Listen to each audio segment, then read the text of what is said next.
Tenemos como norma 3 del Código Tributario, para analizar los aspectos de la obligación tributaria, ahora las fuentes del derecho tributario.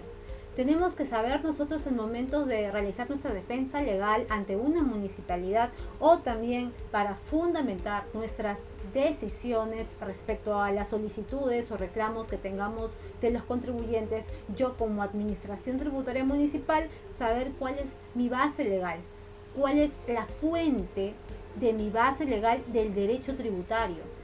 En el caso municipal hay fuentes del derecho tributario municipal, pero lo que indica el Código Tributario es de manera general, para el derecho tributario en general, sean tributos internos o los tributos municipales.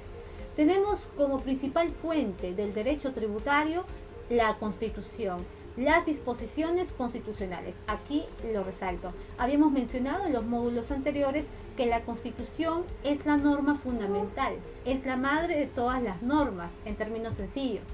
Tenemos también los tratados internacionales aprobados por el Congreso y ratificados por el Presidente de la República. Por ejemplo, tratados internacionales que hemos suscrito respecto a los derechos fundamentales, derechos humanos, y que debemos respetar, no solamente en el ámbito penal, sino en el ámbito tributario, en los procedimientos de fiscalización, siempre con respeto a los derechos fundamentales, al momento de la cobranza coactiva también, que es donde quizás se pueden vulnerar algunos derechos. Respecto a la propiedad, por ejemplo, a dejar en una situación de vulnerabilidad y no respetar, por ejemplo, un artículo 648 de bienes inembargables. Definitivamente la cobranza coactiva es un arma muy potente que tiene el Estado, forma parte de su autotutela, de cómo él mismo ejecuta sus resoluciones, en este caso cómo él mismo cobra la fuerza a los tributos en caso no haya un pago voluntario por parte del contribuyente. Entonces estos procedimientos dan poder a la administración, en este caso pública, la administración tributaria.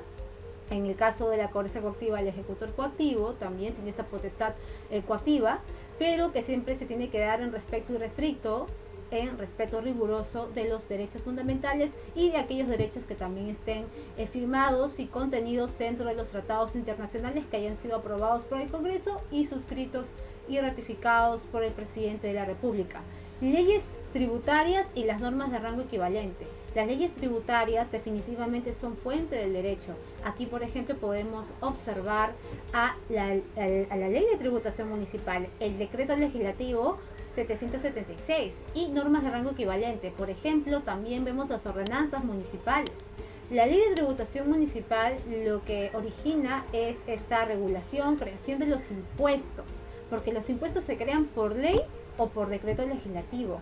Pero en el caso de las tasas y contribuciones pueden tener como fuente u origen la ordenanza municipal, debidamente en este caso aprobada por el Consejo Municipal, que integran los regidores y el alcalde, y también debidamente ratificada en materia tributaria por la municipalidad provincial, que es lo que también hemos estudiado en nuestro módulo 2. Importante el procedimiento de ratificación de ordenanzas que aprueban diferentes disposiciones en materia tributaria, y en este caso hablamos de las tasas y contribuciones. Definitivamente va a tener que ser así.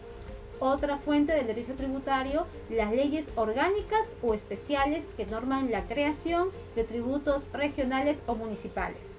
Otra fuente, los decretos supremos y las normas reglamentarias.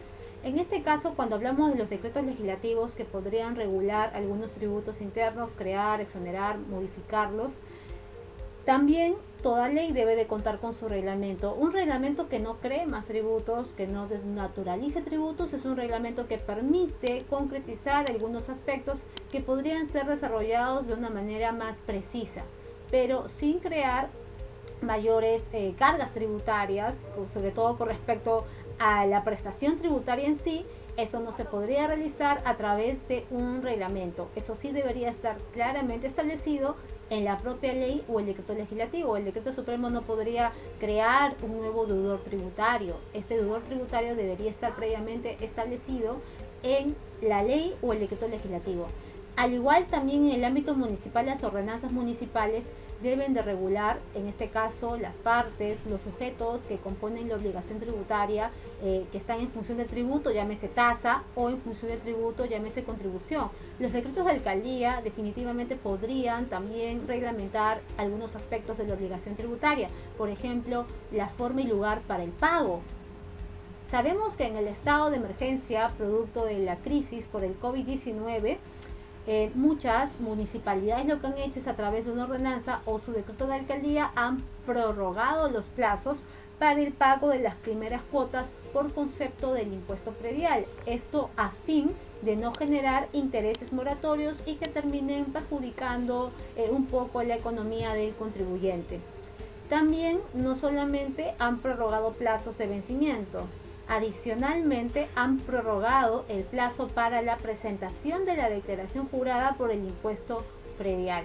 Entonces, de esta manera, los contribuyentes podrían presentar su respectiva declaración indicando cuál es el valor de su predio y cuánto es el monto a pagar. Normas reglamentarias a nivel municipal. La jurisprudencia es también otra fuente de derecho tributario y podemos indicar como ejemplo las resoluciones del Tribunal Fiscal y sobre todo las de observancia obligatoria. Otra fuente, las resoluciones de carácter general emitidas por la Administración Tributaria. Ahí, por ejemplo, la SUNAT, en el caso de los tributos que administra, la SUNAT emite resoluciones de superintendencia y que tienen alcance general para los contribuyentes. Las municipalidades también podrán emitir ciertas resoluciones de carácter general. Por ejemplo, en el caso de SAT de Lima, que es el Servicio de Administración Tributaria de Lima, ha emitido el año 2008 un lineamiento sobre este tributo, este impuesto al alcabala. Entonces, ahí observamos de que este lineamiento es de carácter general e incluso ha sido también debidamente publicado para que los contribuyentes puedan tener información al respecto. ¿Qué ha hecho en este lineamiento? ¿Ha creado un tributo adicional? No. ¿Ha modificado quién va a ser el deudor tributario? No. El deudor tributario es el que compra este predio. Aquel, o en todo caso que recibe, porque el alcabala lo que va a gravar es, en este caso, la transferencia de propiedad que se realice tanto a título oneroso como gratuito. Entonces, aquí este deudor es el comprador o en todo caso aquel que recibe este predio. Entonces, ahí observamos que en el caso de este lineamiento del SAT, va a ser de carácter general y también fue debidamente publicado. Y culminamos con la fuente de derecho tributario, que sería la doctrina jurídica. La doctrina jurídica es aquella opinión, ¿no?, autorizada, debidamente sustentada, normalmente efectuada por aquellos juristas en el ámbito tributario y que incluso son citados en algunas resoluciones del Tribunal Fiscal para darle un mayor fundamento a sus decisiones por un principio de debida motivación de las resoluciones y también en el ámbito judicial cuando se va a judicializar alguna controversia en materia tributaria. Recuerden que después de lo decidido en apelación por parte del Tribunal Fiscal, esto puede ir al Poder Judicial a través de una demanda contencioso administrativo.